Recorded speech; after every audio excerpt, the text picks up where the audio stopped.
चक्षुर्मृतं येन तस्मै श्रीगुरवे नमो विष्णुपदाय कृष्णप्रेष्ठाय भूतले श्रीमते भक्तिवेदान्ता स्वामिनिति नामिने नमस्ते सरस्वती देवे गौरवाणी प्रचारिणे निर्विशेषशून्यं तच्चक्राय विशतं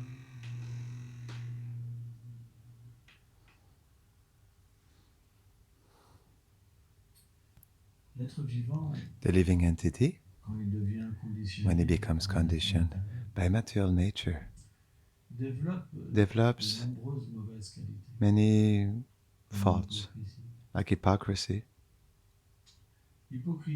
Hypocrisy is like a fire. Dishonesty. Srila Prabhupada was saying that by speaking about his movement, but it belongs to all communities, all institutions, that they cannot be destroyed from the outside. Because when you are attacked from the outside, those who are inside, they are even more strong together.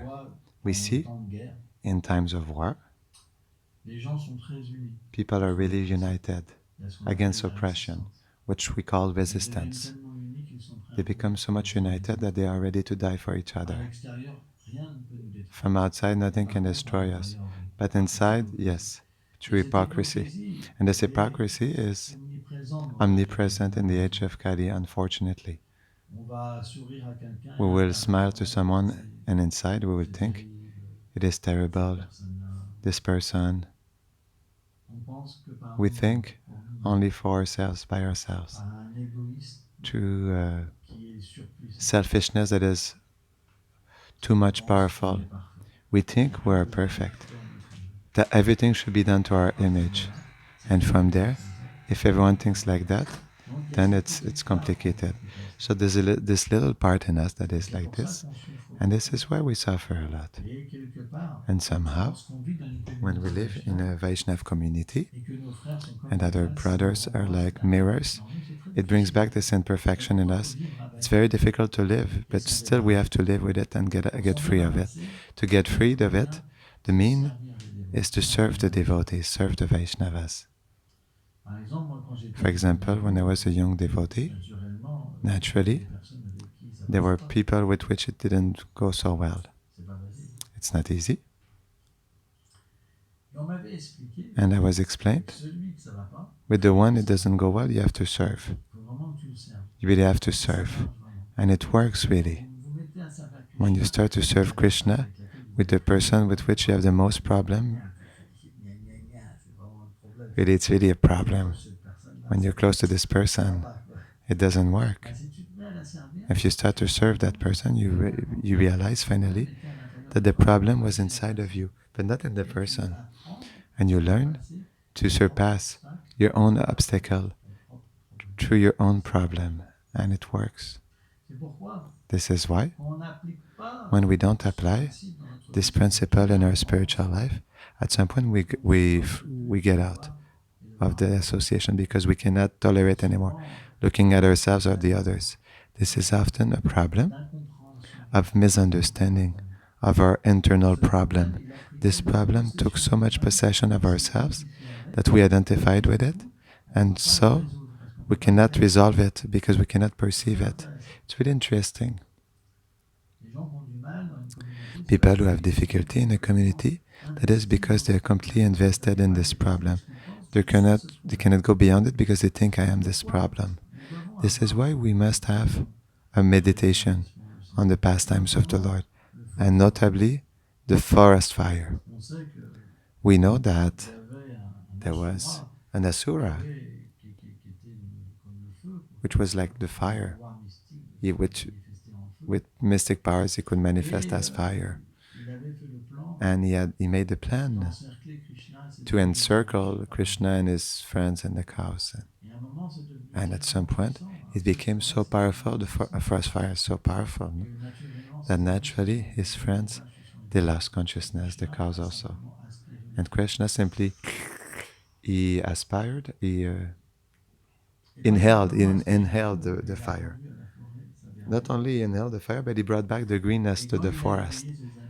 And when he awoke his friends and the cows, they woke up and everything was just like a bad dream. You understand? In the same way, this fire that is in us, we can extinguish it by the mercy of Krishna, by meditating on the pastimes of Krishna. This is why we must have a sadhana, a deep spiritual practice. When we have a deep spiritual practice, we can truly dissociate ourselves from the coverings that cover us, like the one we just spoke about, and have a glimpse that we are different, that we are a spiritual being, that we are perfect. By the experience of Krishna, we can perceive another reality in us, and from there what happens? When this reality is perceived even once, we can remember it, and the remembrance of our own truth will dissociate ourselves from these coverings that identify us to be a wrong person and not supporting others. Because in fact, we don't support only tolerate all the others, we don't tolerate ourselves. That's why someone who is like that cannot live in a community, never feels good. He goes, he leaves, he goes back. It's impossible because he's not able to dissociate himself from this pain, and it's like a pain that like eats him alive inside. If we have to understand those who have difficulty to live with devotees, that is because they suffer a lot. It is a strong suffering. So we must be deep in the spiritual life, because when we'll be able to have the experience, even a little bit, of a higher truth, we can dissociate ourselves from these problems. And we can naturally, through the instructions of the spiritual master, the sadhus and the scriptures, we can apply something to surpass the obstacle. The obstacle, that's not that he leaves, but we'll be able to perceive it like this different from ourselves, and we'll be able to keep it in distance. When we keep it far away from us, it loses its strength, and gradually we have a nature, a superior nature that will awaken in us, and the obstacle will gradually leave, and we'll start to find happiness with the Vaishnavas in the community. It will be completely easy, and we will never be able to leave their association. It's not so easy. We call that the stage of Nishta, being fixed. When we're fixed, we cannot live anywhere but with devotees, because since we're always living with the truth, we have the need to be with people, even if they are not pure, that reflect to us this truth. We need to be in the truth.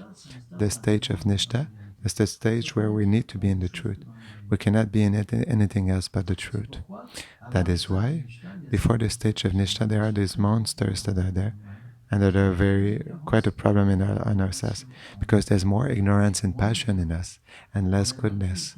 When goodness is more predominant in the stage of Nishta, so ignorance and passion, Vishwanath Chakravarti Thakur explains, become extinguished, and from there we become freed. We still have a few problems, but it doesn't give us any problems, so the suffering stops. So we can serve with joy, with being constant. The mind doesn't tell us, but what are you doing? There's something better to do.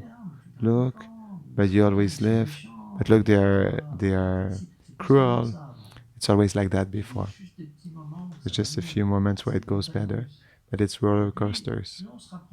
And the more we get closer to the stage of fixation, being fixed, the less it's like a roller coaster, and it becomes more like full. And then it becomes enjoyable, the devotional service, because we can already taste inner peace, be in peace with others, to not want to defend ourselves to revenge. We disconnect ourselves from this negative aspect in us. And when the negative aspects of the others, we don't need to put our boxing gloves.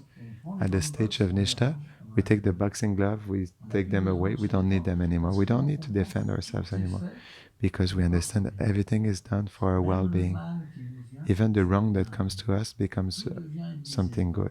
Everything becomes a mercy. Before we could not perceive that because we were inhabited by a false nature, by a wrong nature. But when we are inhabited by a virtuous intelligence, that we can see through the scriptures. Stage of Nishta, we see that through the scriptures because there's intelligence. Before, there's more influence of passion and ignorance, and we still understand with our mind, with our previous experiences, and we will judge the place, all the things, according to our experience. The stage of being fixed is a stage where a platform where we see through spiritual intelligence. So there's a discrimination that comes within us in which we can take the right choices. No matter where we are, brahmachari, sannyasi, grihastha, vanaprastha, it doesn't matter. No matter your situation in society, it doesn't matter. But you will be discriminated. For example, how to do the shopping, how to do this, how to take care of your child. Everything will be according to the scriptures, everything connected to the Supreme Lord. Everything will be a facility. Even the difficulty will be a facility. Why? Because you already have the help of the Supreme Lord. You receive the intelligence of the Supreme Lord because in this platform, you're completely surrendered. You want love of God. You want to become a pure devotee. So from there, Krishna, he helps you. And it becomes extremely easy. It becomes easy. Why? Because from Nishta, we start to run to progress. We start to run, to surrender, to abandon all attachments. It started. And also from at this state, there are wonderful qualities that start to emanate. That means the soul starts to express itself in us. Before, that was really the aspect of the body. But at the level of Nishta, we feel in us that it's more light. All of the previous activities were purified, and there's a purity that makes us awaken to something new. There's like a youthfulness that comes in us, a youthfulness and qualities that are at the level of the soul, that are humility, a natural humility. Before we were thinking I'm super, and now we start to say I'm the worst. And so automatically we see qualities in others. And it's much more easier to live in the community because we see qualities everywhere. We see I'm not this, I'm not that. And we always learn, we learn. We have a support. The Lord allows us through the others to grow. We can tolerate. We can tolerate everything. And also we have this good respect. We know at each moment how to have good attitude and naturally compassion. We want that the living being stops to suffer.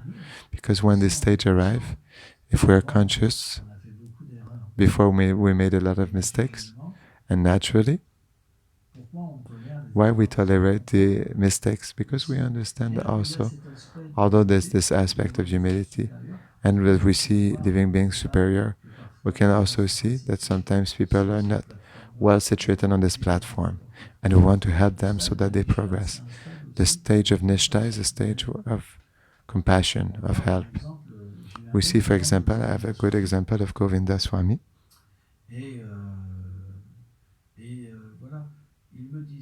He was telling me, for example, he was telling me that certain devotees, when we teach them to distribute books, we have to stay with them because otherwise, like me, for example, the first day on the parking alone, I cried. I didn't do anything, it was really hard. But the important is to accompany someone so that he can understand and that he can have trust in him. And at some point it comes from him. This is compassion. Because me personally, if I train someone to distribute books, I will show him 3 times and I say, now you have to go.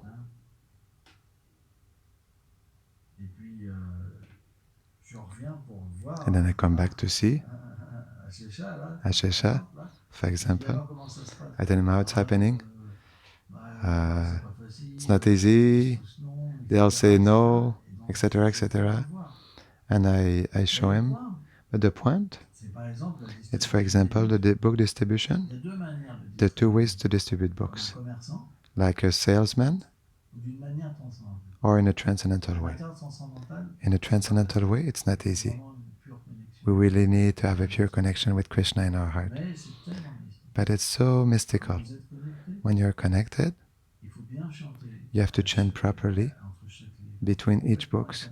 You have to be completely absorbed in the chanting and only see the chanting. And when you give a book, people, in theory, they must come. But through their own, they don't do any position. They don't even know why they take the book. Because it is the mercy that comes to take them. We don't need to argue. Ah, but you don't understand.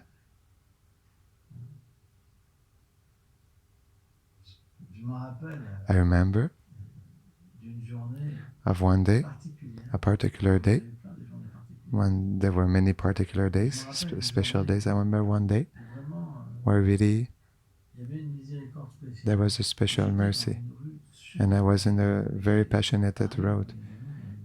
In Paris, when there are people, there's a lot of people. It's a kind of street where nobody wants to stop. And still, I was looking at a person.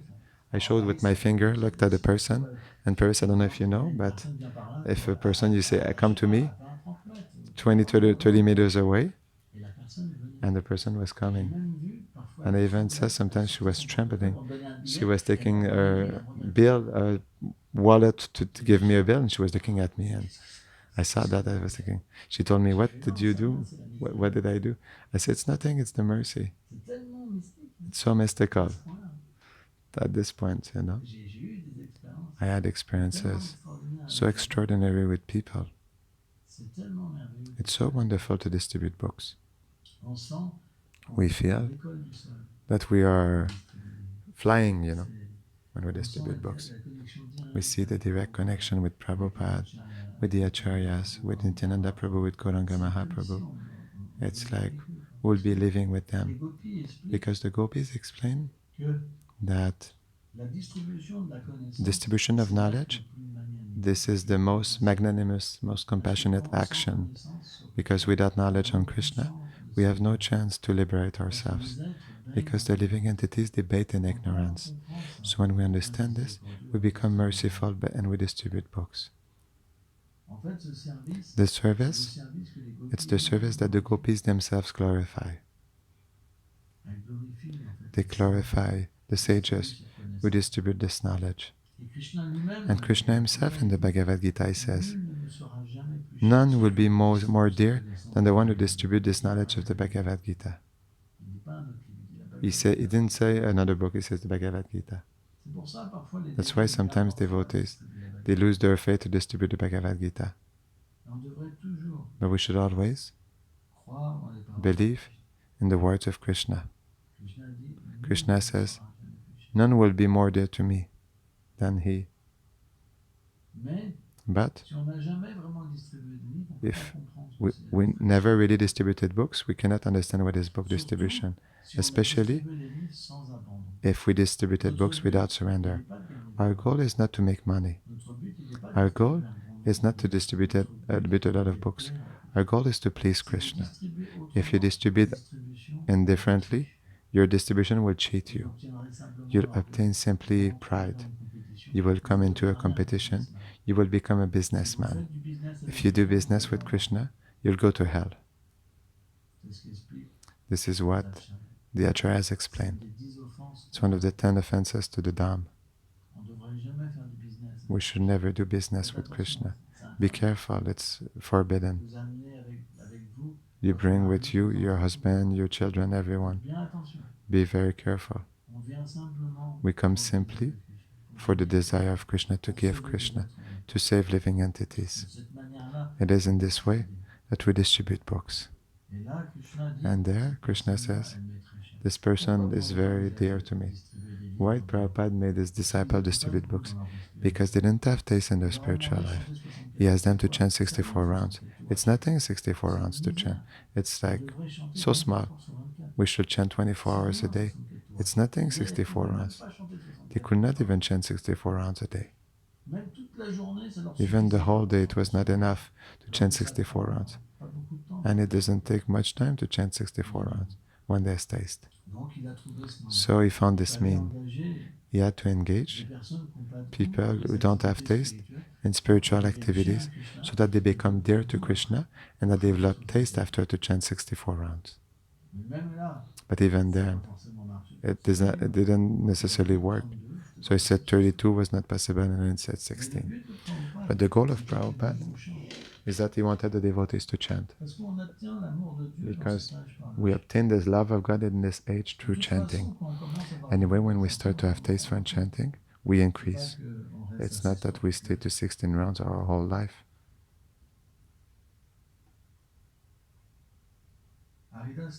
Haridas Thakur, Namacharya, he explains that spiritual advancement is determined by the taste we have for chanting. It's not that one day we have taste, another day we don't have taste. Spiritual advancement, Nishta means there's always taste. Ruchi means there's a higher taste. Ashakti is there is attachment, Krishna reveals himself. And Bhav, we start to be introduced in our eternal service. But before, at Anishta Bhakti, the Bhakti that is not fixed, sometimes there's taste, sometimes there's no taste.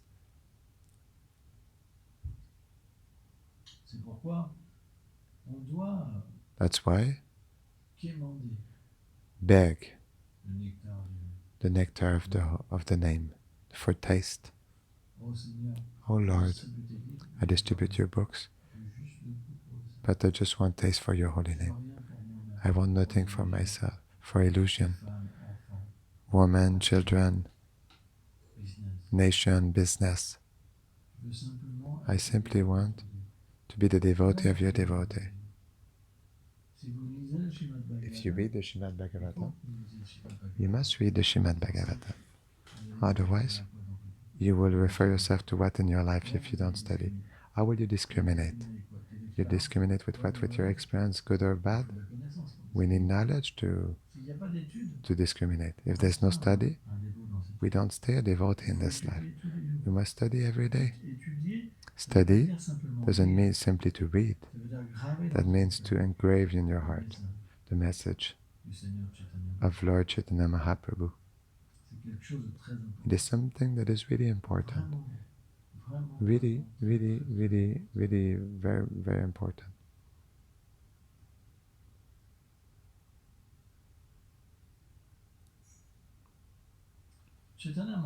Chaitanya Mahaprabhu,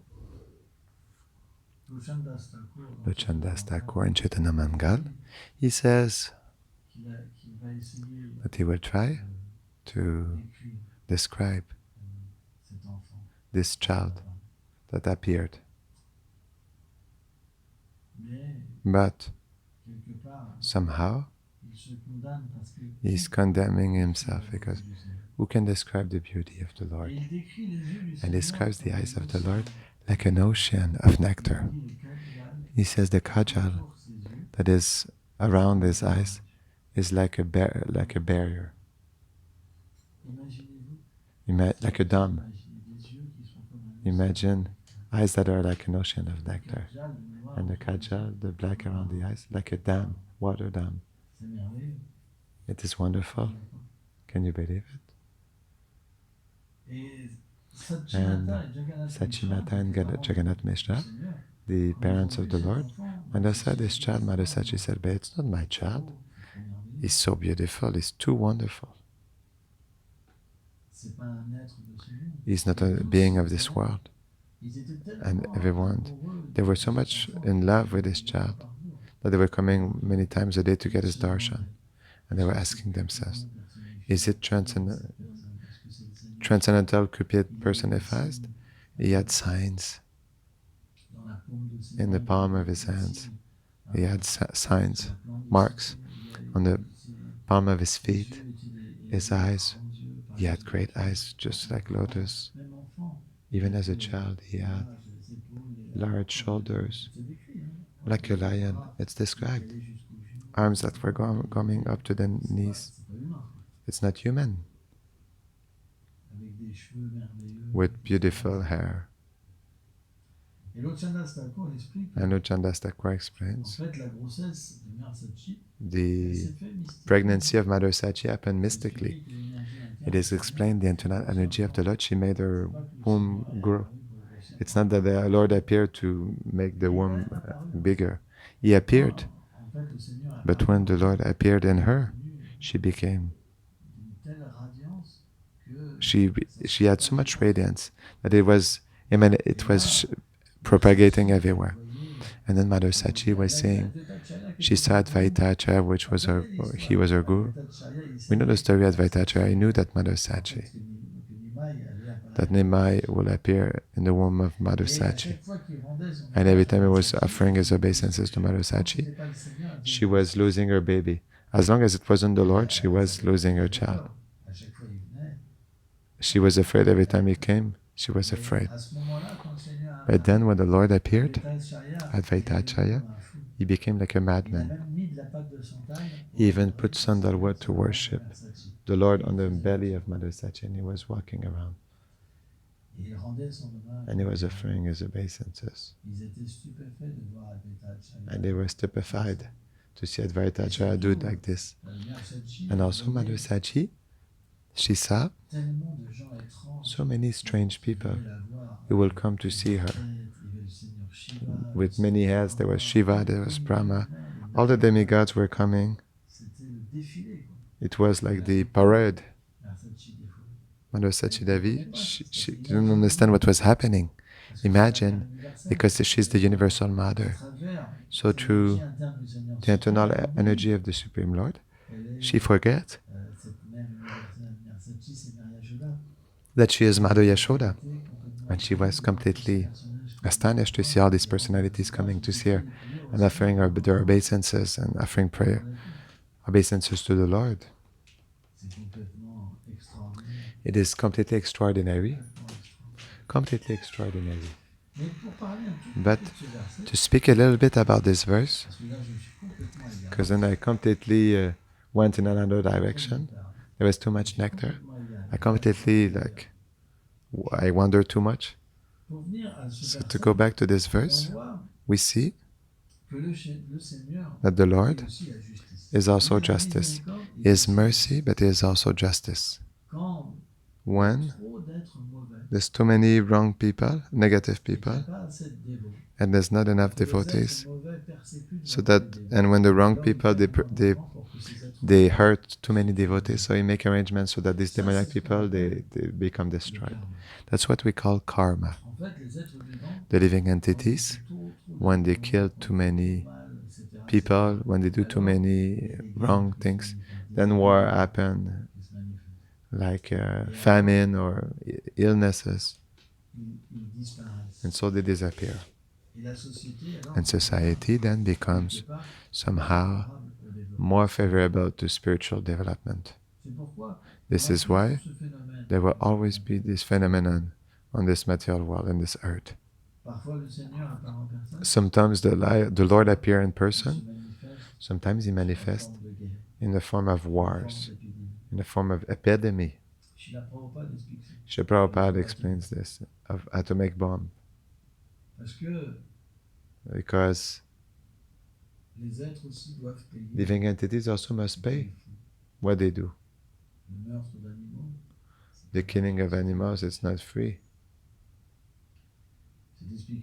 It is explained in the Vedas that the cow, it is forbidden to kill her.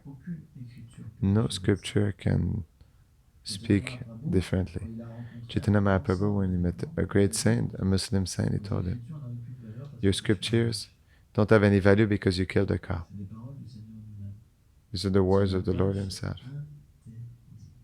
Killing the cow is forbidden. If you kill a cow, you must be killed in the same way in how many hair there is on her body.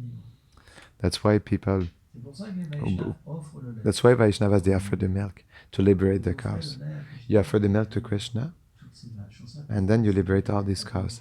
Otherwise, they have to take born again and again to be killed in a different way. We should not believe, even if we don't understand what's happening, if we become insensitive. But there are reactions. In fact, even in the Bible it is explained that we should not eat meat. It is simply that, they are compromises that are done for human beings.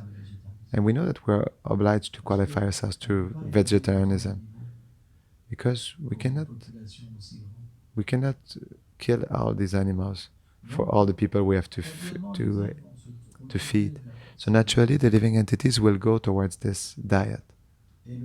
And the milk, Srila Prabhupada explains that when the cow is well treated, the milk is like nectar. It is the food that is the most influenced by goodness. They even say that the demons always criticize the nature of milk. This is a symptom of demoniac people. Prabhupada explains. They always say that milk is poison. But Prabhupada taught us that milk is nectar. And that there were 4 religious principles in milk. To the point that the sages, they only ate milk or drink milk. When you drink milk, you receive compassion, tolerance, purity, austerity, all good qualities.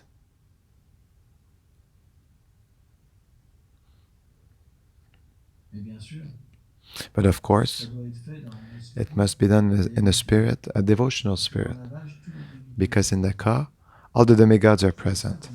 This is why we worship the cow. When you caress a cow, you're situated immediately in the goodness. It is the animal that is the most in the goodness. I remember once, because I do Ekadashi at night, and at some point I was going in the countryside. I was going at night, I was walking alone, and I realized that the cows were not sleeping at night. They were not sleeping. They were eating. The whole night they were eating. And it really, I was impressed. They were eating the whole night, the whole day, always, to make milk. And Prabhupada explains that she's like a mother, and that the Lord gave the cow as a friend to the living, to the human being. So the conception of living without the cow is not possible. She's the mother of the human being. She's one of the mothers, 7 mothers. She gives her milk. She's a mother. And the milk of the cow is one of the best food. That's why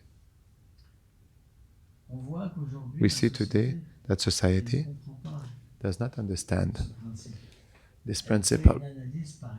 She does an analysis by itself. When you drink milk of the cow,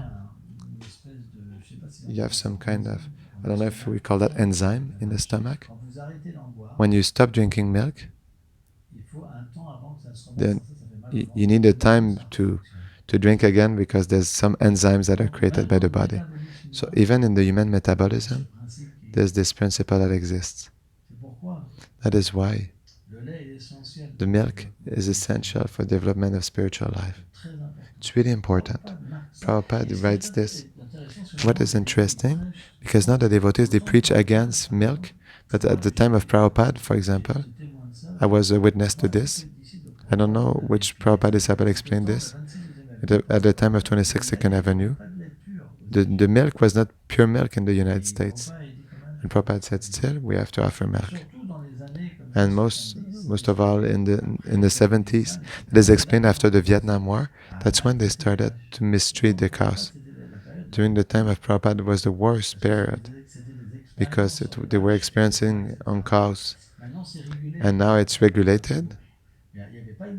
There was no limits before. That is why sometimes the devotees, they say, Prabhupada is not aware. Prabhupada is like an idiot sometimes, that's what some think. But the Vaishnavas, they know what's happening. If Krishna wants milk, we offer milk. Prabhupada, for example, it is explained that in the age of Kali, the acharyas, when they will be really degraded, they will even authorize the devotees to offer meat, to eat meat, because there will be no vegetables, there will be nothing. When will be the end of the age of Kali, it will be terrible. And the devotees, it is explained, they will live in caves, etc., etc. It will be very barbarian. Like Mad Max, it's nothing compared to that. It is explained that the Acharya, he will authorize the devotees eat meat. So we must understand one thing.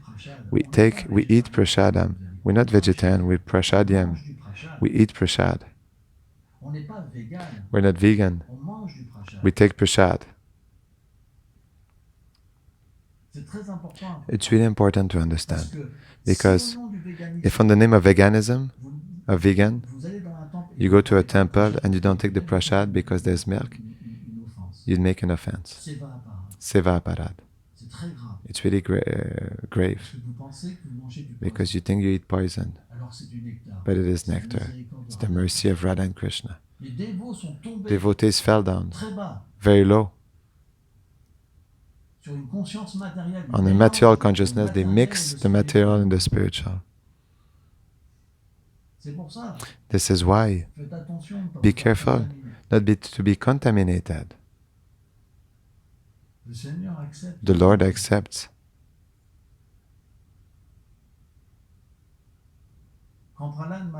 When Prahlad Maharaj, his father, he gave him a special cake to empoison him. Prahlad, he ate it. He offered it to Krishna. What you offer with devotion, it gives you back as nectar. And if you don't have bhakti, then the Lord will not accept it. In the Bhagavad Gita, he says we offer a fruit, etc. But this is the classic puja when he speaks about that, with tulsi leaf, shalagram. With Prabhupada, when he says what we must offer, he says milk, everywhere in the Bhagavatam. Did they read the Prabhupada's books or what? Who did they follow? Their mind or Prabhupada? That's true. At the time of Prabhupada, it was worse even. So it's to take Prabhupada for an idiot. It's to lose faith. The lacto-vegetarian diet, Prabhupada says it's the best because it's the one that's the tastiest. Ghee, Prabhupada explained the ghee is like gold for the health. It's with ghee that we can attract people. It has a wonderful taste. So, try to meditate on this and not be cheated in the transcendental world. It's the world of milk.